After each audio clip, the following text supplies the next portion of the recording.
Welcome to the Peak Potential Success Show. My name is Fong, and today's episode is brought to you by the word yes, because I'm assuming we're going to be hearing the word yes a lot during this episode. I'm very, very excited for having this guest with us. He's an incredible individual. He's been helping a lot of people all around the world understand the power of the word yes. From my experience, nothing ever happens without the word yes. It brings in opportunity, unlocks doors, allows you to catapult you into a career that you will love at any stage of your life.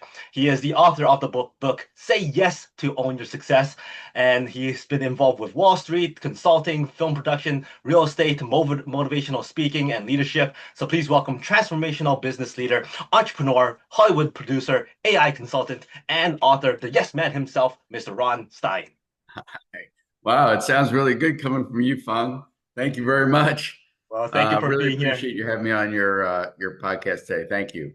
Awesome. Well, thanks for being here. Always enjoy speaking with people who has this much success and also been able to really understand the power of yes. I've been talking to a lot of my clients for many years that, hey, you got to say yes to this. You have to say yes to this because if you're afraid, you're not, and say no, nothing ever happens. But Well, before we jump I into the power of yes, how did so you get to where you are today? Like, how did you discover this magical word?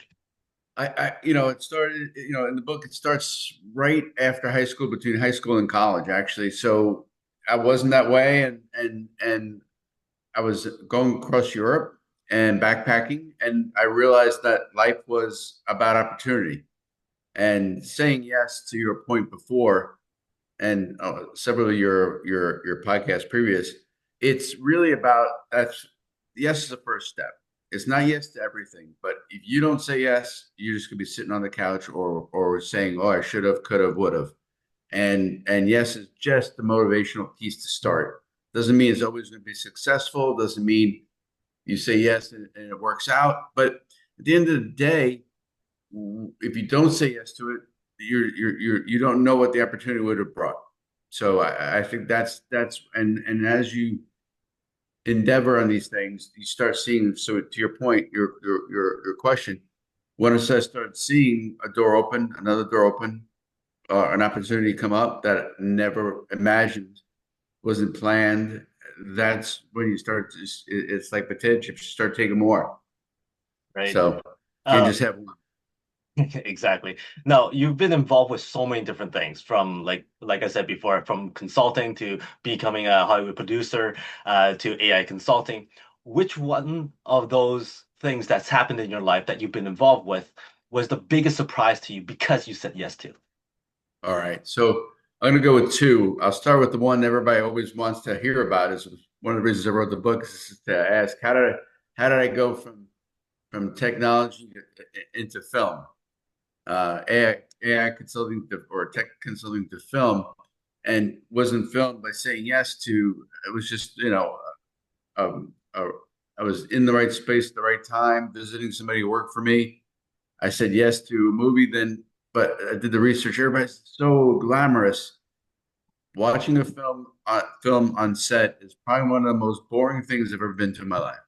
So it's like an iceberg. The very tip is glamorous, very, very great. You get to meet stars, everything, and the rest is really work. So, I think it goes back to everything. And one of the chapters, it's hard work. You've got to work hard. Nothing's easy. Nothing's as glamorous as it seems. And at the end of the day, when I went to real estate, upstate New York, not glamorous, not New York City, not Miami, really, just apartment buildings, attainable housing. Um, the idea was build it.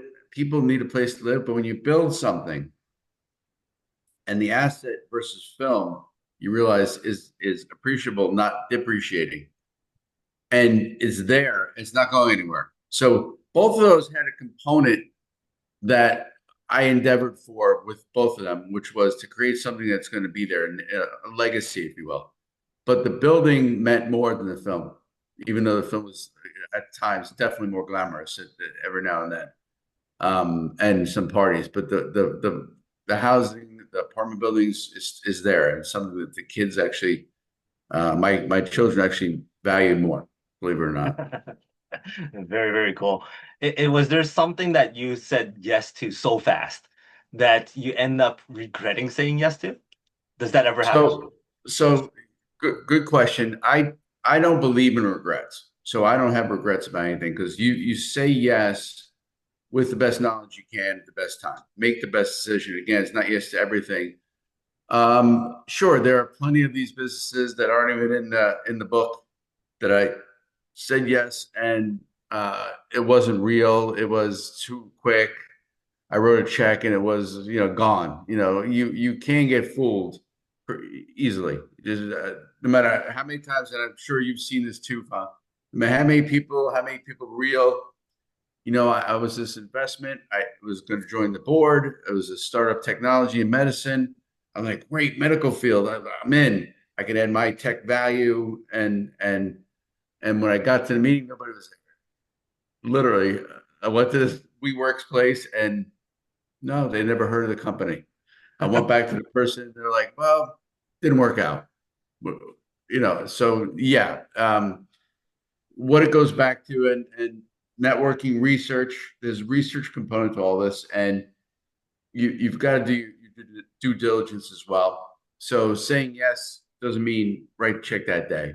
So you can say yes and still, take some steps to do the research, to do the hard work, do the due diligence, and make sure that it is right. But yes, again, I truly believe I don't regret saying yes to that. Probably hindsight, you learn from it. I moved too quickly. So you can say yes to get the first step moving. Doesn't mean you have to jump in. And in film, I took almost a year before I even made a film just to learn about the industry. So it did pay off dividends that way. Very, very cool. Now, from my experience, there's a lot of opportunities that come our way that has a, let's say, a time component to it. And sometimes you just have to jump in and say yes based on gut. You don't have time to really do your research. You don't really have time to think about it. You need to jump right in, or else that opportunity is gone. Has that ever occurred to you where you just have to go with a gut feel? And if that's the case, do you trust your gut that much? So yes, it has.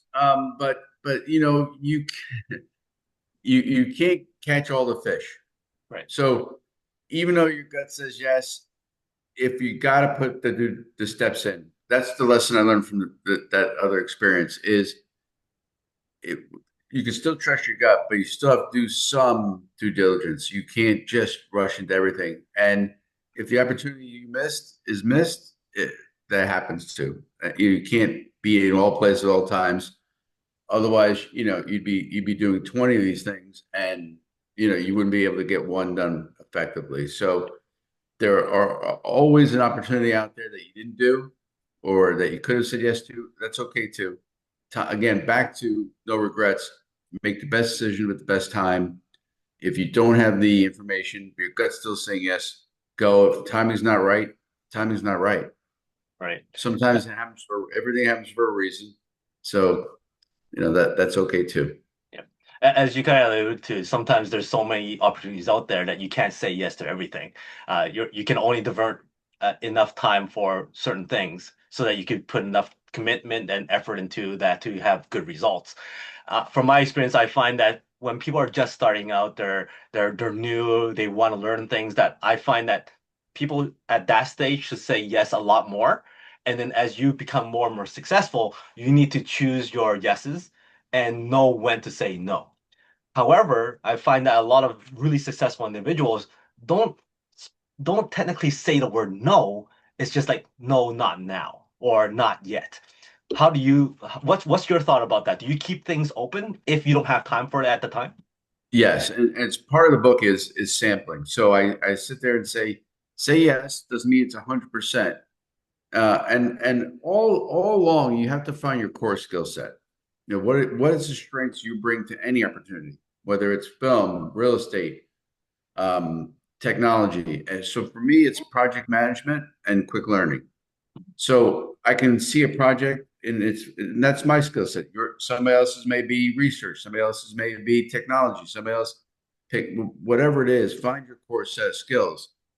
I find that unfortunately a lot of the it's not just the youth. A lot of people today don't put in the work, won't say yes until they know it's going to get paid off.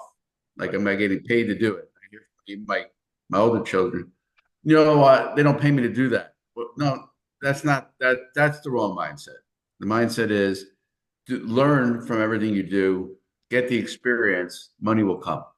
So I always say, don't chase opportunity for money, chase it for experience and future opportunity. And you can do it by sampling, even take your time. I suggest to people, it doesn't matter what field you want to do. I look at like United Way, big charity. They have every job in the world at that United Way. You can volunteer and be an intern or help out in accounting. You can help out in marketing. You can, technology, data centers, security, whatever you want to do, they have it. So, and they'll take your volunteer work. So you can do it without leaving your day job. Keep your core, keep opportunities open. But when you see it working, that's when you say, all right, it's time to switch. And you make the all in switch and go, hit the gas. That is an amazing insight. I never thought about volunteering for a charity company or organization from an accountant standpoint or from a Right. marketing standpoint. I'm like, wait a minute, that's genius. It's like free training. Exactly. And they're getting free work, Mhm. you know, So, and so it helps everybody. So mhm, it doesn't have to be the on the field, helping with children, helping with hospitals. There's research in these places. There's pretty much every job at a large Special Olympics, same thing. I actually was helping out with real estate with them. They wanted my real estate brand, nothing to do with it. And I've helped that with the athletes before, but they actually came to me and said, "Can you help us with real estate?" So, uh, who would have thought, right? Nobody thinks Special Olympics real estate. So, same to your point, it's there. mhm. Very, very cool. Another reason why a lot of people will say yes, like the one that you said was that, oh, I don't get paid for that, or I don't get the results that I want from it, so why am I doing it? The other reason lots of people say no to something is because they're fearful. They're scared of jumping in. They're scared of the unknown. What's your thoughts about that, and how do you get people to kind of, avoid the fear part and just focus on the opportunity part? Well, I call it doubt management in the book. It's a chapter. You've got to, and usually it's accompanied not just within yourself, but there's always the the fearful, the person that doesn't take risks, your friend, your relative, your partner, somebody you mentor, whoever. Sometimes don't encourage the risk taking.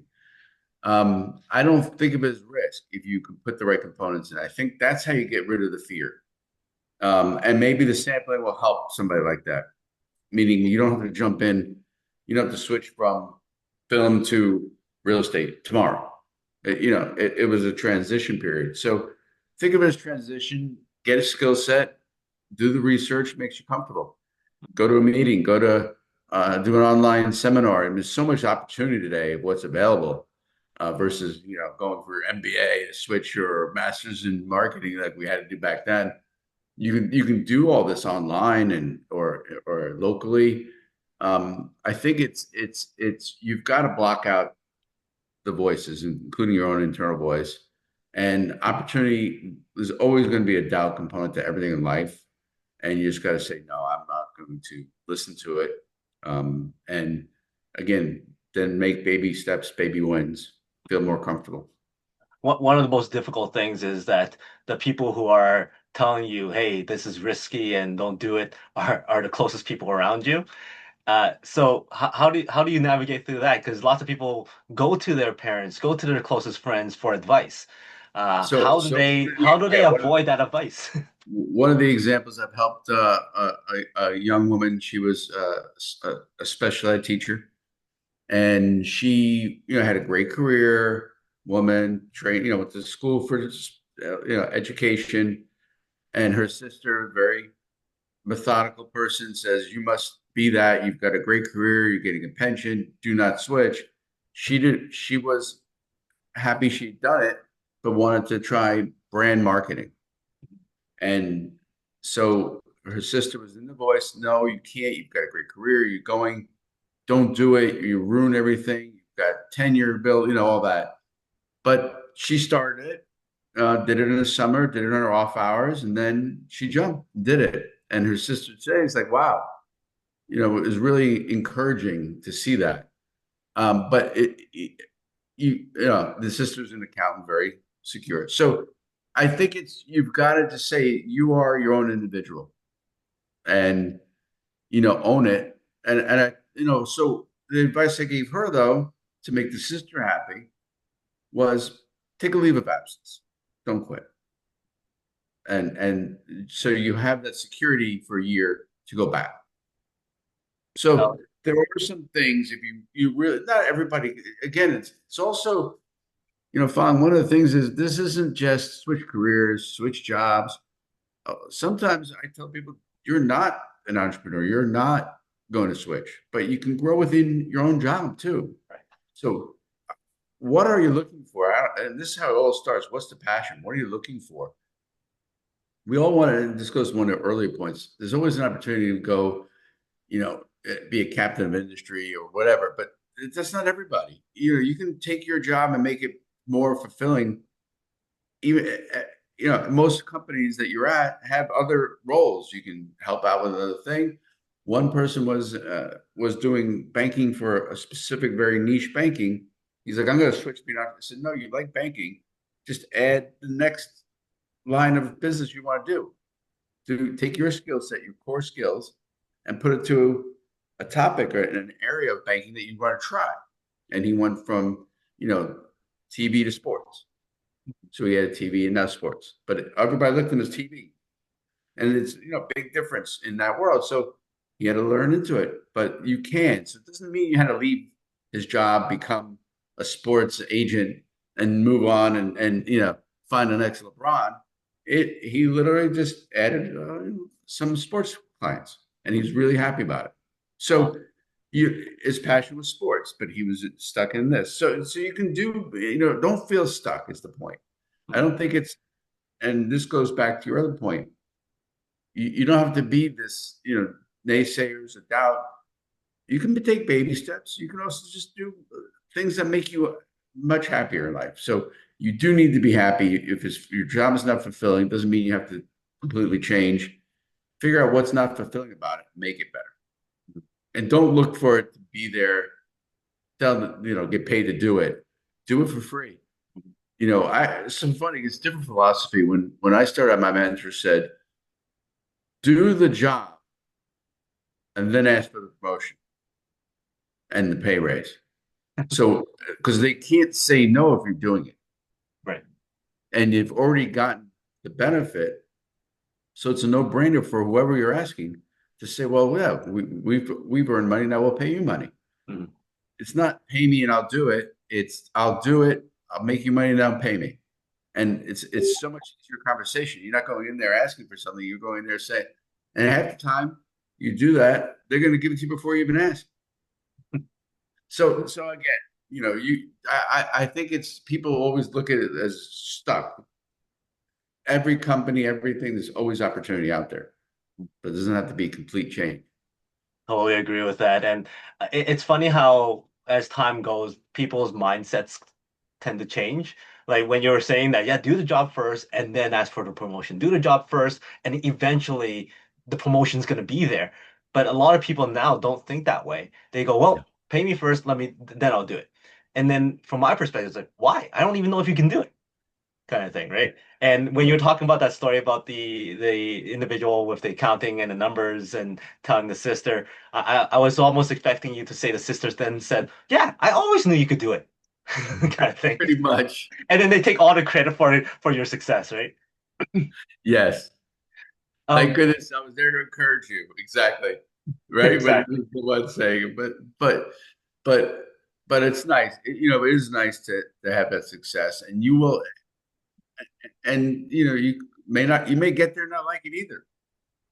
I wanted to be a trader. I got to trading on the trading floor, I didn't like it. Didn't like the people, didn't like the interaction. The juice wasn't there. So you don't know till you get there, but you also, it's okay to say I got here. Maybe I like what I did before better, or change the angle too. You mentioned baby steps of getting into something. Like for myself, my trade is engineering, and I wanted to transition over to business, real estate. And I studied business and real estate and started buying real estate on the side and kind of built that up without quitting, so that I can kind of gauge where my success would be.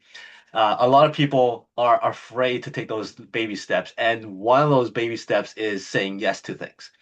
And from my perspective, saying yes is a mindset of going out and seeing opportunity and saying yes to small things that eventually leads to bigger things. For people who are resistant on trying things, saying yes to things, what are the baby steps for them to get that mind going to understand, hey, I need to say yes to more things? Again, maybe it's confidence in yourself, positivity as well. And there's chapters in the book as well. It's the confidence, inner confidence. You have to have confidence in yourself, and just try an online course or go to uh, listen to a seminar at a school. Or there's so many opportunities out there to try something. Baby, like takes an hour, 2 or 3 of your time. Mhm. You know, like I said, volunteer just something to try it, whatever space you're trying to get to. One of the things is when I went through my network, when you switch up careers completely or whatever, you don't know who you don't know, who you don't know. Meaning, you can go through your Rolodex and realize that person actually did movies. I thought they were, whatever. And then you call them and say, hey, can we meet for a coffee, lunch? That's the easiest thing to do, right? Mhm. Somebody you already know, or somebody who you know, the brother, sister, cousin, wife, might be in that field. So just start with a meeting, start with a coffee and say, hey, but start. That's the yes part. And you know, I watched some of your podcasts, and I think I love what you do, because I think what you're doing is why I did the book. And people didn't really understand it. The book wasn't, I already had movies, I already had buildings, so I didn't need another name out there, another legacy. But it was to maybe help a few people say yes and try opportunities, because I've been helping people one on one, which is what I actually enjoy the most. And maybe this will lead to more of that. But now it's out there, and people can understand it is to say yes, help others. And I got a couple of people who don't know me who read the book, and some don't like it, some like it, which is really interesting being on the other side of that. But the ones who don't know me who liked it said, it's helping them to put it together. So, or to say yes and take that first step. So that's important. What you do is important. So Well, thank thank you you. very much for that. Very encouraging, and it gives me the what do you call it, the encouragement to keep on going, and much appreciated. One of the most fearful things sometimes that I get encountered with is when my coach comes up to me, sticks out his hand, goes, "Fong, say yes." I'm like, Bart, this it's one of those things again. Okay, yes, okay. Now what's the challenge? Lots of people are afraid to take that step and say yes because they don't know if they can say no or get out of it later. Now, is there anything in your life that you went yes and it did not turn out the way that you wanted to go and you want to get out? Now, it speaks to a person's Yes. commitment or something like that, but so how would you frame it so that it doesn't reflect badly on you? Okay. Well, I two things. One is you can get out of anything. You're not, it's not, nothing is for life anymore. So whether it's marriage, whether it's partnerships, you can get out of anything, about how deep you're in. That said, try to make everything work out. Grass is always greener on the other side. But honesty, it's a weird thing when you say what you're feeling, and you just come to somebody and say, "Listen, I thought it was going to be this. I wanted this. It's not that, and it's not working out. It's okay. Not everything works out. And it's when you try not to say it or try to sneak around it or suddenly leave, that's when bridges get burned, people get emotions get fired up. But if you just come and have a real conversation with somebody, whoever it is, and say, listen, I tried it. This is not working. It's not what I like.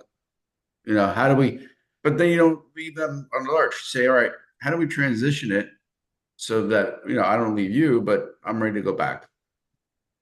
I think it's the knee-jerk reaction too that really gets people's emotions or upset. I got to leave. It's done.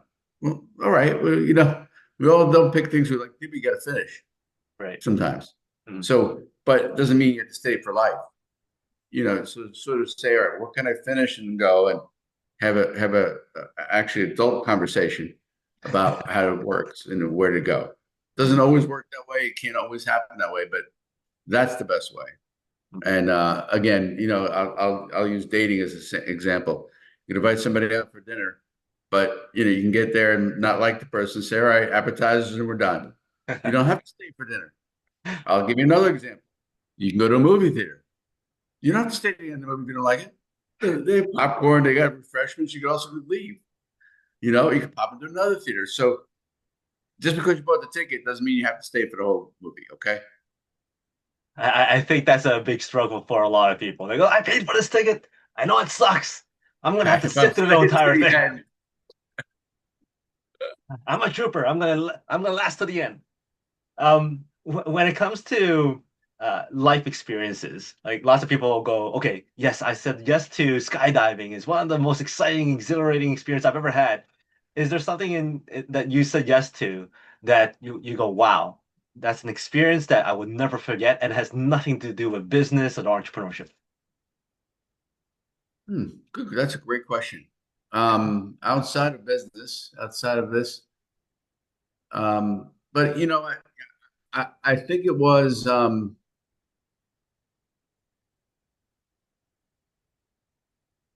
way back.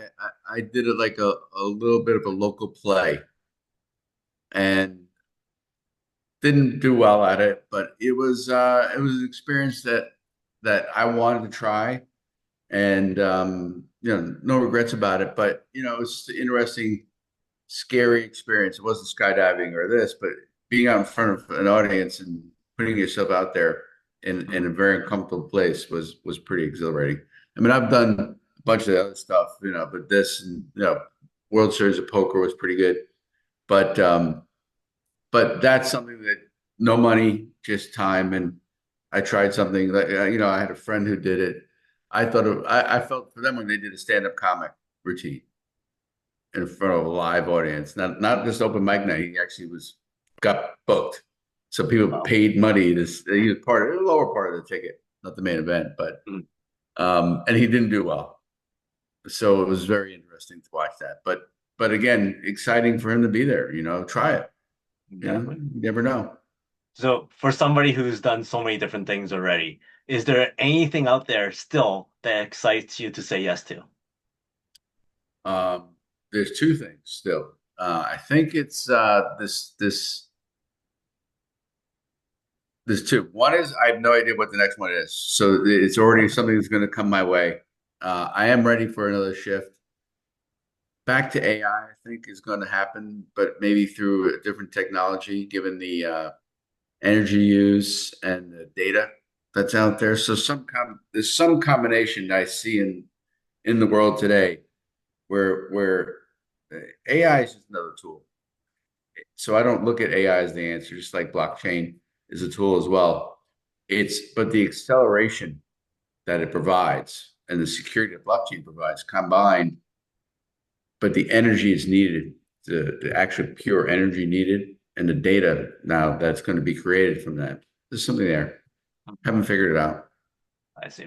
And then you also mentioned that one of your passions now is working with people one-on-one, working with them to help them overcome challenges, become more successful. What exactly are you looking for? Like, what type of clientele are you looking for? What kind of individual or business or entrepreneur are you Good looking for? question.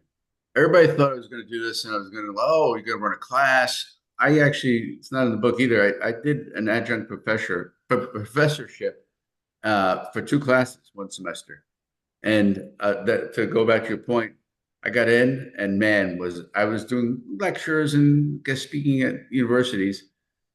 Teaching is hard, and it's a lot of work, and they have a lot of questions, and then you got to grade all the papers, listen to presentations. I was like, no, too much. I like helping one on one, but so for me, it's not necessarily, and I'm changing the website for this too coming up. It's not about how successful you are. It's more about just, are you motivated to do it? So I'm just looking for somebody who truly is motivated and can has at least one or if not multiple passions to pick from to really help them. So it doesn't matter age, doesn't matter success level. I really want to just help, and I've helped everybody from the special ed teacher to very successful lawyers, bankers, tech people, uh, even billionaire help make the decision what's next. So it's but I've also helped people coming, which college to pick. So it's not who it is, it's what it is. Are they motivated? Can they think clearly? Are they ready to positive thinking, ready to take that step and listen? Because that's the hardest part of consulting is no matter how much people pay, if they're not willing to listen, it doesn't matter. So it's the openness to listening that I'm looking for. It feels very unfulfilled. Like regardless of the fact that you're being paid for it, if that person's not taking action or not listening and not implementing what you're suggesting, it feels unfulfilled with you and also them, kind of thing, right? So Right. it's very, very important. Yeah, I've got stories of consulting where we did, multi-million-dollar project, produced the whole guide, and they're like, "Oh, we decided to go another direction. Thank you," and put it away. I'm like, but so, and where I've done one day of consulting, they did it, it worked, and I was much happier. So the pay was a lot different, but yes, Especially the fact that you can now have a case study of success that right, you can share and go, hey, look, this does work. Whereas when somebody doesn't implement it, there's no proof that it works, and exactly. it kind of wastes your time and efforts on sharing what you shared. Now, a lot of this has to do with your mindset. You mentioned before, it's that confidence that allows you to jump into things. It's a confidence of knowing that you could figure it out. So for somebody like yourself, what do you do on a daily basis to keep that mindset positive, full of confidence? For me personally, just wake up and be thankful. Life is good. You're alive. Everything's good. I have my dog. I love my having whatever makes you happy. My dog makes me happy, and that's just it doesn't have to be as deep. I guess when I went to Miami, they call it meditation, but I don't. I was or just take a minute every morning or a few minutes, whatever it takes, just to think about how lucky you are.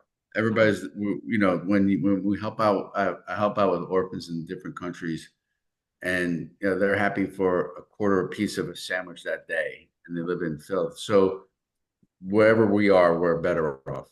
So just be thankful for that and try to make it better each day for you and others. And kindness helps.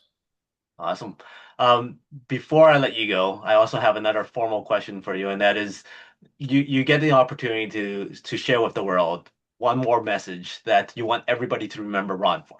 What would that message be? I know we talked about yes a lot. What else that would you like to share?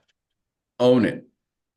That's the new one that's going to be out there too. So I see today that nobody's taking accountability. Nobody's taking responsibility. I think if you do that in everything you do, then that will give you the confidence later. If you just own everything, don't try to put it off. Don't, it doesn't matter if it's good or bad. It's back to have the conversation. Just say what's honest, be honest, and have an open conversation. Mhm. World will be a better place. Awesome. Great words to live by. All right. Rapid fire. Quick five questions for you before All I right. let you go. First thing that comes to mind. You're stranded on a deserted island, one food to eat for the rest of your life, no consequence. What would that be? Sushi. Great choice. You're a Hollywood producer. There's somebody coming in and goes, "Hey, I got this great life story that we would like to produce and make. It's gonna be your life story. Who would you cast to play you?" Tom Cruise. That's good. Tom Cruise shows up at your door and goes, "Hey, buddy, I got casted to play you. Let's hang out. Let's have some fun." What does that night look like? I've been with Tom, and I'll tell you what that night looks like. He asks a million questions. Not fun. It's not as much fun as people think. He's really detail oriented. So that night is you sitting there eating while they just rapid fire questions at you, and really then they try to follow you and everything else. So it's fun. Uh, so it's not much fun for you, but it's all work and no play. Yep. No, these Your actors are serious when they learn things. So everybody thinks it's all games. These they take their craft seriously too. well, you're in a car and there's only one song that plays over and over and over again. What's that one song that you don't mind listening to? Don't stop believing. Great choice. Give me a number from 1 to 5. 1 to 5. 3. 1, 2, 3. So the word is cartoons. So if you were to use the word cartoons as a metaphor for success, how is success like cartoons? All I can think of, I don't even know if this is right, a metaphor simile, but the Bugs Bunny Daffy Duck scene, rabbit season, duck season, I think is classic. So you can convince anybody to do anything if you figure out the right way to present it. Nicely done. So that's how success is like cartoons. Thank you very much for your time and your stories. Much appreciated. Any final words from you? And then also, what's the best way for people to connect with you for your Well, expertise and thanks. your book? That's the book. Amazon. It's just look up Ron Stein or say us to own your success. There's a website, successnow.com, and go out, try it, and there's a workbook associated with it as well. And you can reach me on the website as well. So I think it's there, and I appreciate it. And say yes, take that first step. Awesome. Well, thank you very much. Much Thank you, appreciated. Father, and thank you for doing what you do.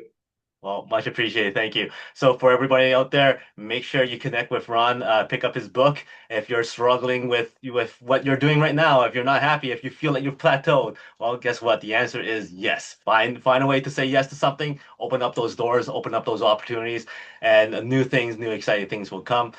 Connect with Ron. Get his book. And until next time, he's Ron. I'm Fong. Today is the day talk. Your peak potential. We'll see you later. Thanks again.